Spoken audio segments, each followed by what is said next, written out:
All right. So today we're going to be talking about your AI accessibility toolkit. So two very important subjects in the education sector right now, AI and of course accessibility. So I'm going to show you how to use some AI tools to really combine those two items.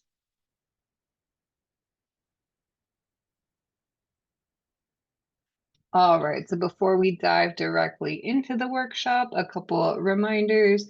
So if you can't attend any of my live workshops or you want to view the workshop recording again, if you go to your dashboard on Canvas, you will see this online support resource course for faculty and staff. And I go ahead and post all of my workshop recordings and the materials. I wouldn't say right directly after. I still got to do last week's workshop, but things come up.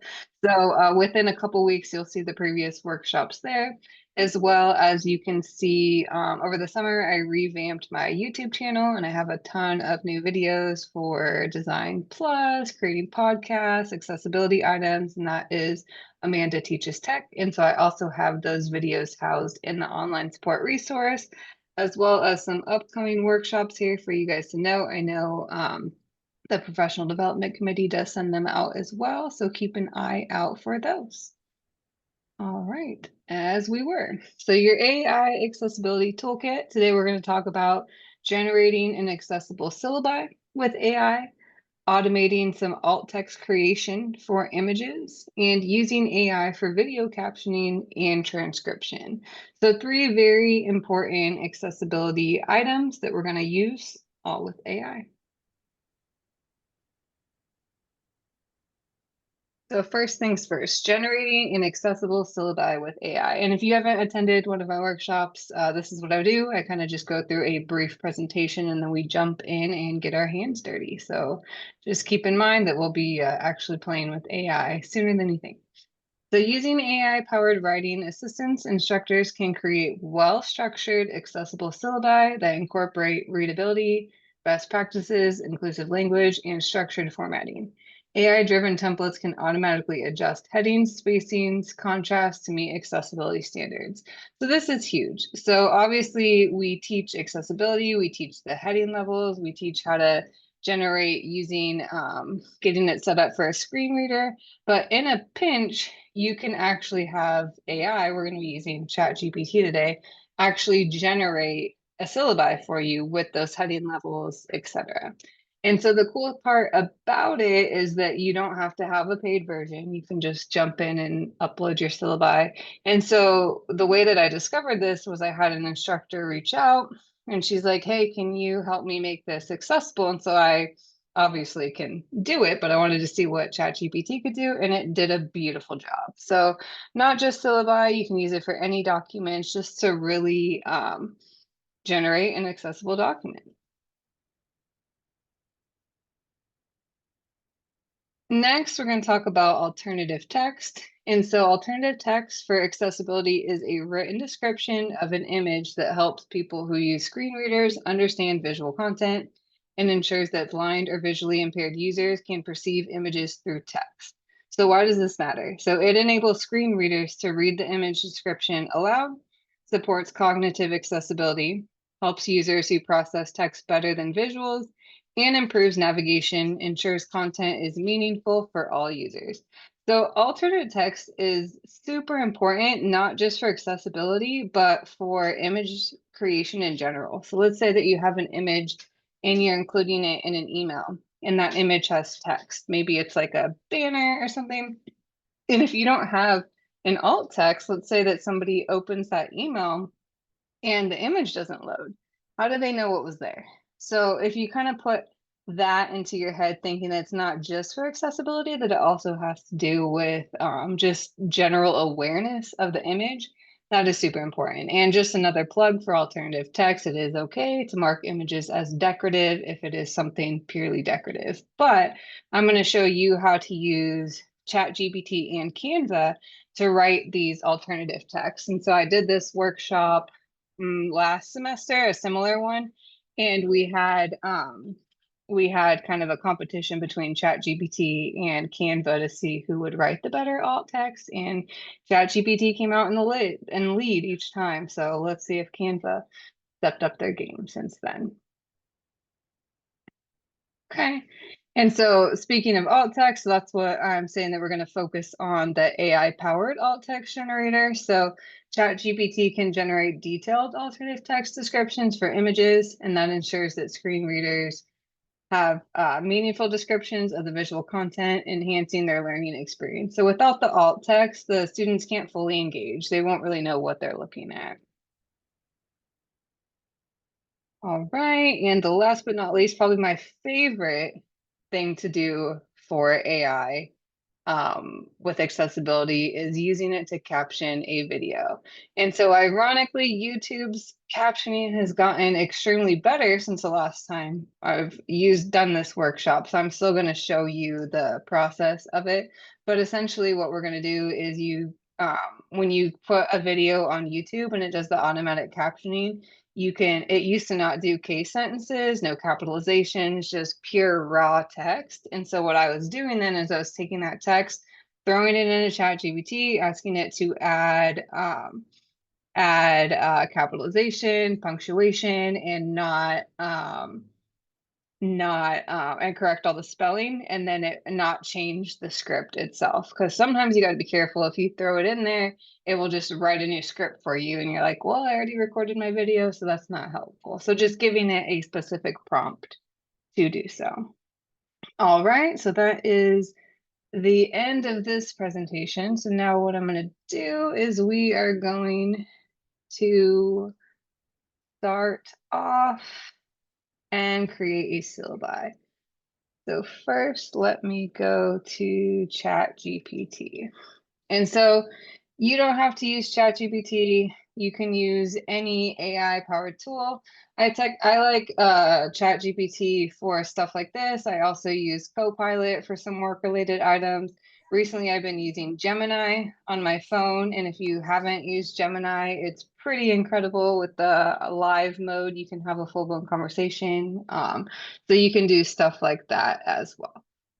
Okay, so let's ask chat to go ahead and create a syllabus for us.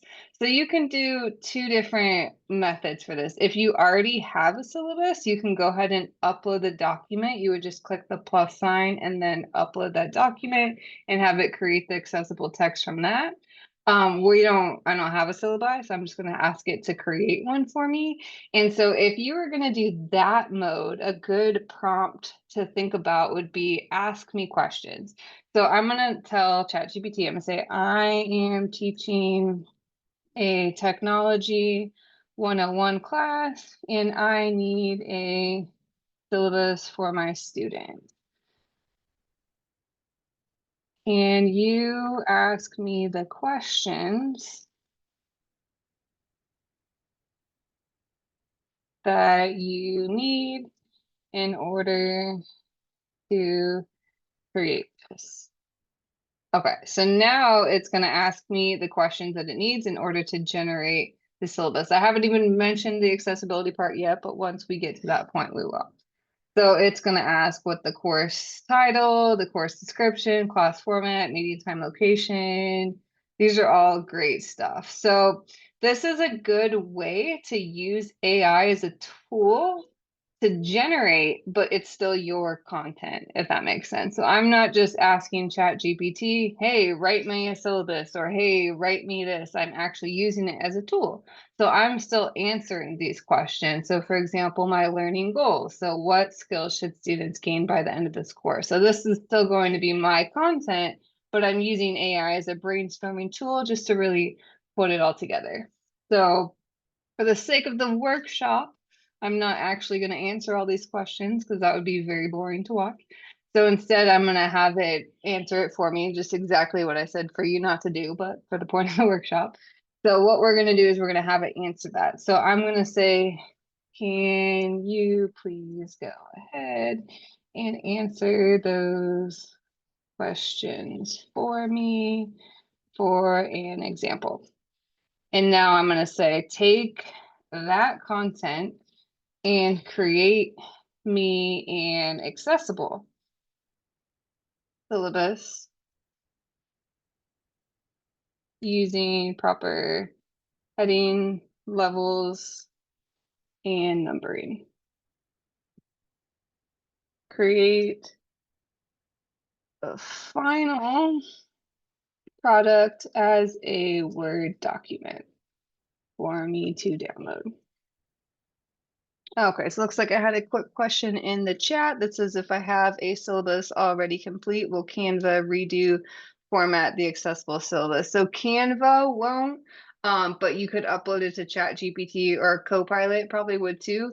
Canva does have accessibility features. That's what we'll touch about in a second with the alt text, but it's still pretty weak with the accessibility part of it. They do have a document, but then it's not like it's not clean when you download it. Like it doesn't just download great into a Word doc, but we can cover that example too. All right, so here's my prompt. So I'm gonna go ahead and click the go button and let's see what we get. I love when it analyzes because then it's actually doing some work. Thinking too hard right now. I guess it's answering all those questions. All right, I created a fully formatted accessible syllabi for your Tech 101 course using proper heading levels and numbering. You can download it here. All right, here is the moment of truth. Let's see what we get. Okay, so here it is. Enable editing.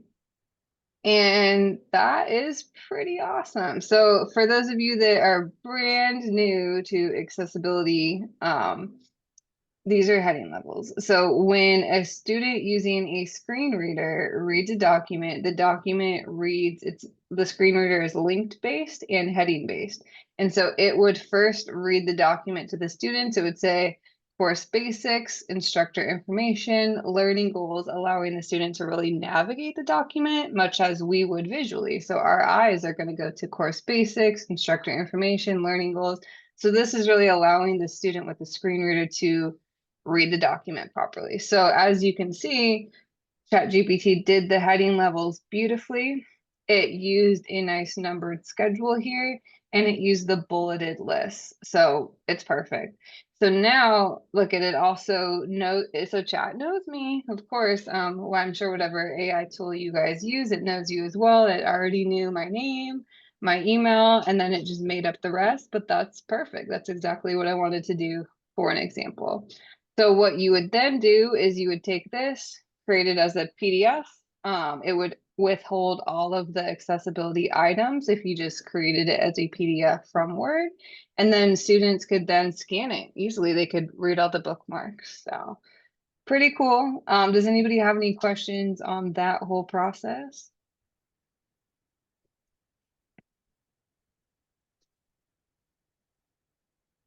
Awesome. And you could do this with any document too. You could also just upload some plain text. You could just copy and paste some text if you already have your current syllabus. I mean, it's a pretty good practice if you already have your syllabus just to upload it. Now, I will make one please proceed with caution when you do upload your current syllabi because it may change things slightly. So, and it's that instructor that I mentioned previously that contacted me about assistance making her syllabi accessible. It changed some books. So she had a reading schedule and it changed the name of some books, which is very, very odd that it did that. But just keep in mind that if you're going to take the quickness of doing this, you still will have to double check it. Comment in the chat, tried to do it by hand, takes forever, and I always miss something. So there you go. You can do this and then just double check it. All right, so if nobody has any questions on that, let's have some fun with some alternate. Okay, so what we're gonna do is we're gonna go into Canva and we're gonna find an image. And then we're gonna ask Canva to generate an alt text for the image. And then we're gonna put that same image into ChatGPT and see what it generates. And then we'll let you guys decide who wins. Like I said, ChatGPT for the win last time. So hopefully Canva has stepped up their game since then, but they're still new to the whole accessibility thing. So let's go to Canva first. All right. Does anybody have any ideas of some kind of image that you want to see an alt tag creation for? Anything at all, you can throw it in the chat. Otherwise, we will just do something random. We will just say some students. Actually, I'll say college students. Okay. So here is an image. So okay, it says can you show AI images? So yes, we'll let's do this one first and then we'll actually generate we'll use the alt text to have chat or we'll have Canva and ChatGPT generate some images as well. So here is an image of some students. So let's go ahead and actually have to detach it. So if I right click on this image and click on alternate text. So if you're not familiar with Canva's AI tools, a lot of it is called the magic tools. And so you'll see like the little like magic icon right here. So this is suggest for me.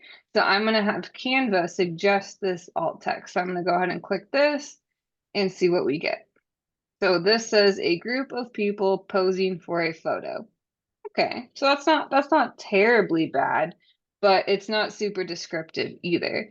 So watch what happens when I take this same image. So if you don't already know this, you can just take a screenshot of something and pop it into ChatGPT. If you want to know my favorite screenshot hack, it's a Windows Shift and then S, and then you can go ahead and snap a screenshot. So we're gonna pop back over here into chat.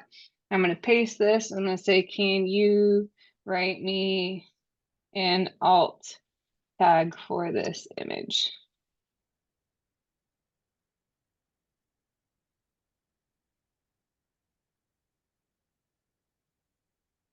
A group of 6 smiling college students stand close together outdoors holding notebooks and backpacks with trees and a building in the background. So if you think about put yourself in the student's shoes using a screen reader, which one would paint that better picture? Definitely this one. So this is even asking, do you want me to make a longer image description? So if you're teaching like an art class or like an art history class, there is a more dense form of an alt tag, which would be called a complex image description.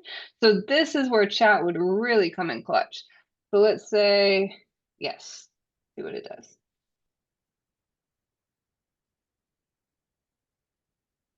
Wow. Okay. 6 young adults appearing to be college students stand outdoors in front of leafy trees in a building with a tiled roof. That's a bit extreme. We probably didn't know that much. They're smiling and standing close together with arms around each other's shoulders, suggesting friendship and camaraderie. Each student is holding notebooks or folders with backpacks visible. On some, the overall mood of the image is welcoming, inclusive, and supportive, conveying a sense of community and belonging. Now, if any of you happen to close your eyes while I was reading that, you could probably picture something like this. So that's that's incredible in my eyes for somebody that's been into web accessibility for quite some time. Like this is a total game changer. So now what we're going to do is let's I had the request to show the AI images. I'm going to briefly touch upon that. I am doing another workshop later this semester called From Prompts to Pixels. And so we're going to actually dive in deep and like talk about how to create specific images with AI because I've been playing with that quite frequently lately, but let's do, let me just show you briefly though. So enough with this image. So we'll create an image in, we'll give Canva in chat the same prompt and see what it does. So does anybody have any ideas of an image that we should create using these two platforms? Feel free to drop it in the chat. Anybody at all?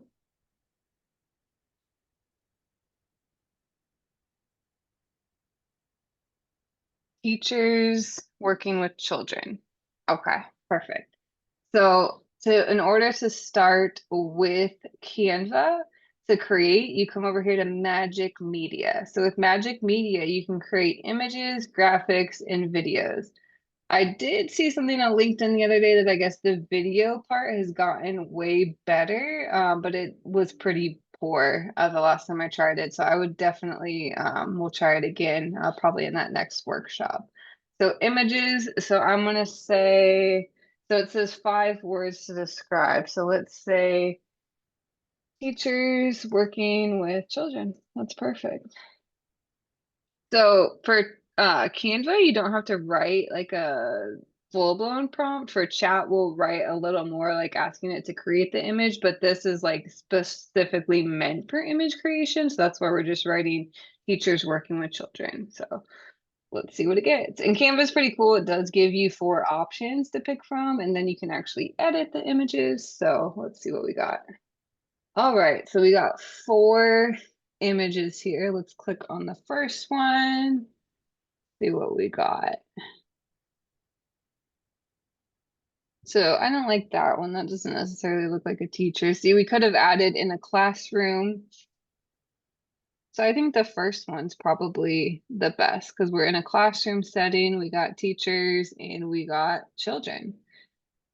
So there you go. So, I mean, this image, it's not bad. I don't know if you guys have that AI eye. No, no pun intended. Like if you see like these images on Facebook and stuff, like you can immediately tell that it's been AI generated. You can just see that this girl's hair, like just everything looks like pretty smooth. Like it looks kind of funky. So I probably wouldn't use Canva to generate images yet. It's getting better though. But let's take this same prompt here and let's go to chat and say, can you generate me an image of teachers working with children? And unfortunately, ChatGPT does take a long time to do it. It's not as quick as Canva, but we're going to probably get a better quality image. So let's see what we get. And does anybody have any questions while we wait for that to load?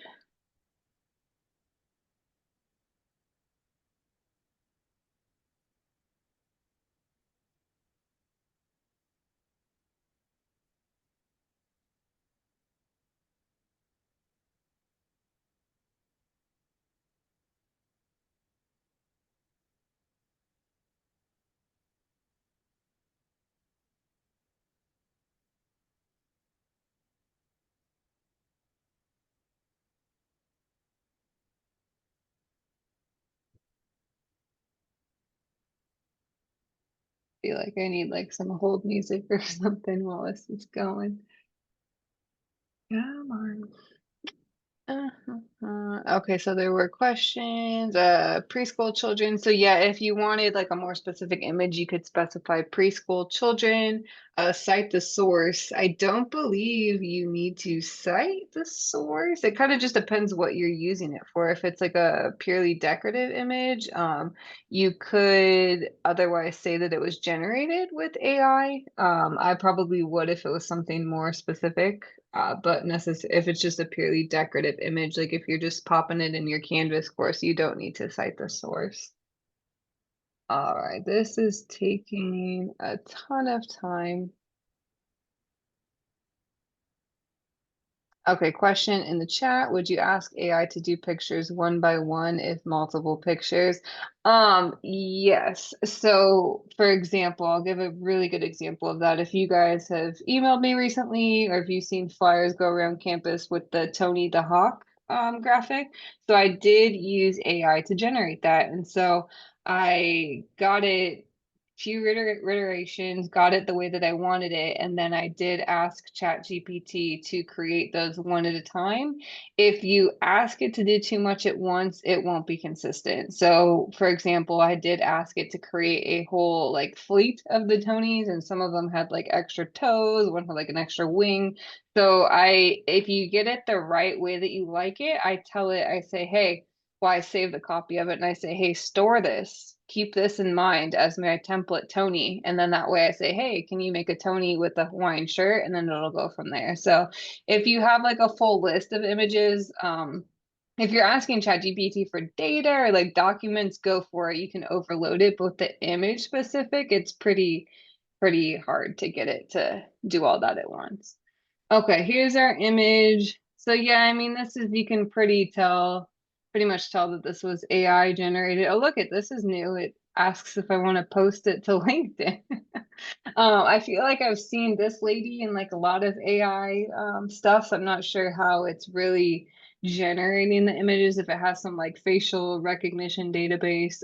But it did do what we wanted. So it created some teachers working with children. So like I said, we'll dive in deeper to the actual image creation and the prompts to pixels workshop. So if you guys do plan on attending that, start thinking now for some cool stuff that we can create. Yes, that is true. This is a better cultural representation for sure. And so, I mean, we could always have included that in Canva because it's like, can you make a more diverse group of people, which I have, and it would, but we just very basic prompt. All right, so there was the alt text. So let's talk about videos. All right. Or does anybody have any questions, further questions about graphics, alt text, anything along those lines? All right, cool. So let's talk about a video now. So this is actually going to go quicker. Adults look like students, they do. Okay, let's go ahead and go to YouTube. So I'll probably have to upload a video for a good example.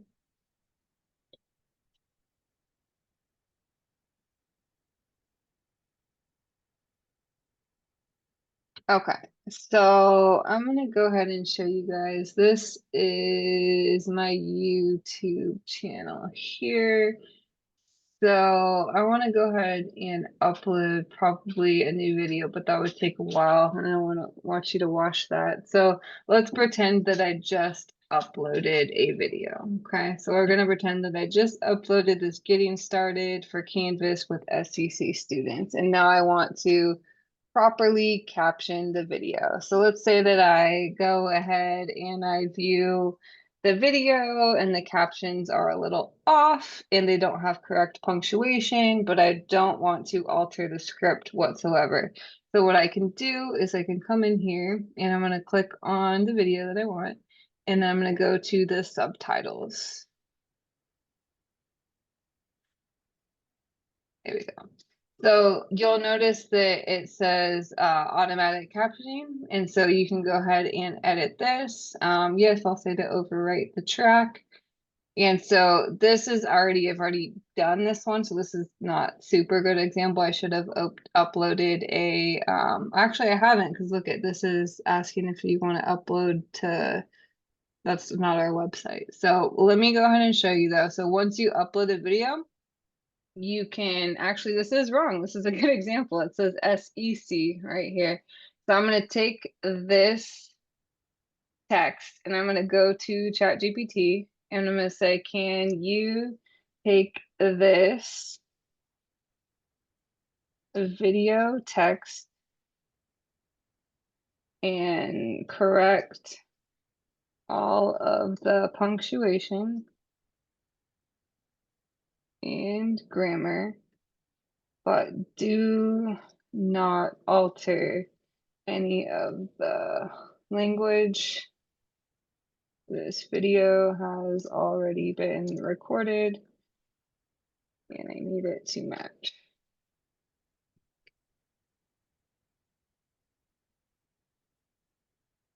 So then I would paste my text. So let's pretend that this didn't have any punctuation or anything. So you would do it this way, and then it'll go ahead and spit out some text with proper punctuation.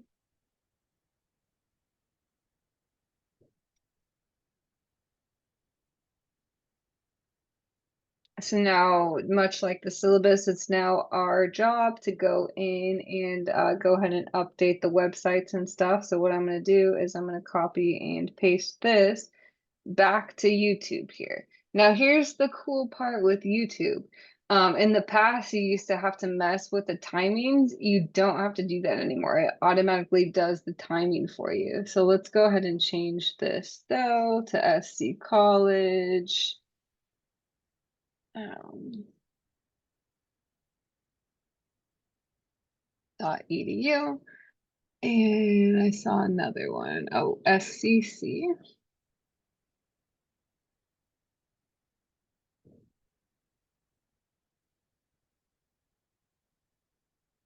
And SC College. .edu/help desk. So then once you're done, all you do is click publish and then it automatically syncs. So there's my publish automatic captions. So let's go to my video now.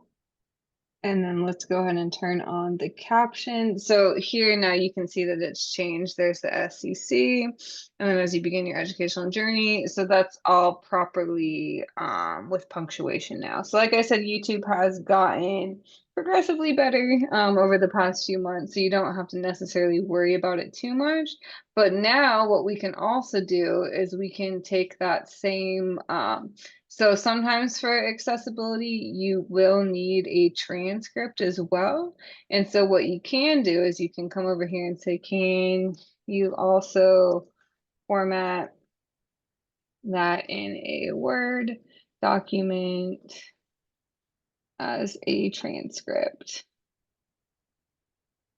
So I can also have it create a transcript for me that I could also upload to my course for students to easily download. So let's see what that looks like.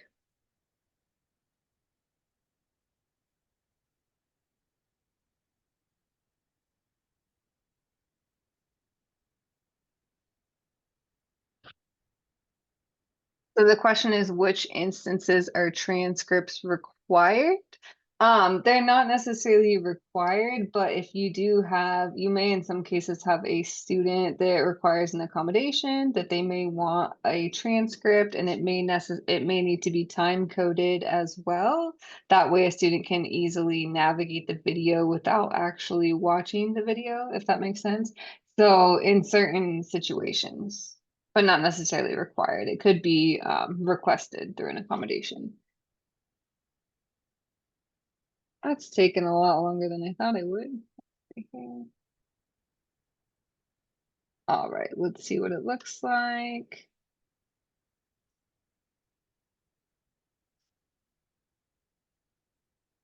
So Canvas orientation video transcript. So there's that. I haven't asked it to time code one before, but I think you can actually download the time coded one with YouTube if I'm not mistaken. Let me see here. No, I don't know where they hid it, but I think you can download the time codes or maybe back in the captioning area. But if you needed to quickly generate a transcript, that would be a good way to do it. All right. Does anybody have any questions on captioning of the videos using AI? Like I said, you can always explore different tools as well. It doesn't necessarily have to be ChatGPT. You can also use Copilot, Claude, Gemini, whatever your tool of choice is. And if you guys do use another tool and you figure out something cool, accessibility related, please share it. We can incorporate it in another workshop.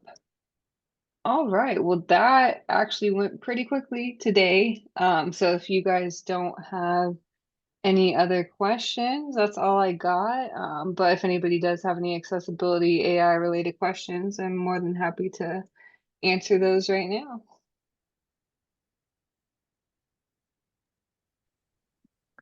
Amanda, what was that shortcut to do a screen uh to copy your screen? Yeah, sure. So you hold down Windows and Okay. Shift and then S. And then once you click that letter S, then you'll see a window like this. And then you can go Okay. ahead and drag over. And then from here, it is now copied to your clipboard. So now you have the capability to go to a document or anything on your computer and then Mm-hmm. just paste that image there. Got it. Okay. Thank you. Mhm. And then the next question is, what about images for OER textbook creation? So yeah, you can definitely use AI for that. I would probably play around to come up with a good prompt so that way they don't look super AI related, like what we're showing there. And I can totally work with you on that too, just kind of Well, figuring out like what works best, what are kind of the key words that it's gonna like in order to generate, especially if it's gonna be people. And I'm assuming there's gonna be a lot of people for the for child development courses. So yeah, I mean that would be a good tool, just figuring out what platform to make them. great, thank you. I just was looking ahead and thinking that I know sometimes the ownership or the open source of an image can be difficult to manage when you're creating OER text.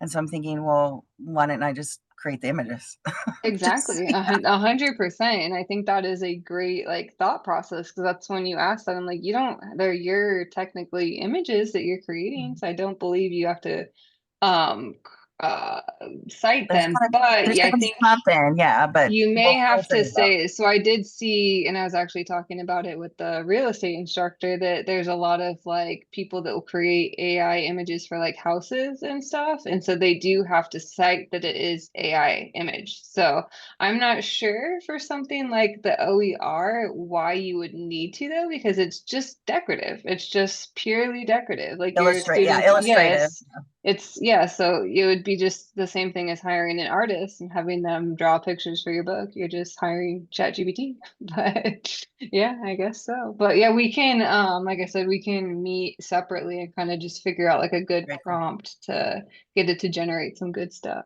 Very cool, Amanda. Thank you. You're welcome. Is Anybody else? Gemini, oh, sorry, is Gemini the Google AI?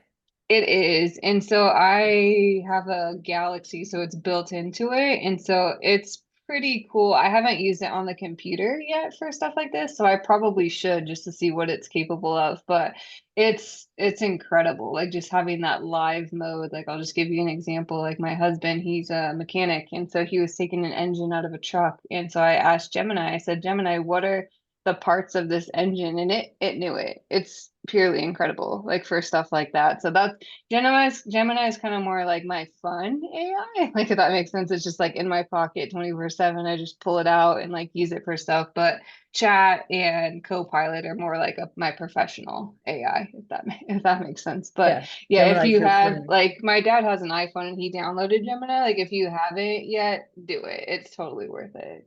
Okay, thanks. Hmm.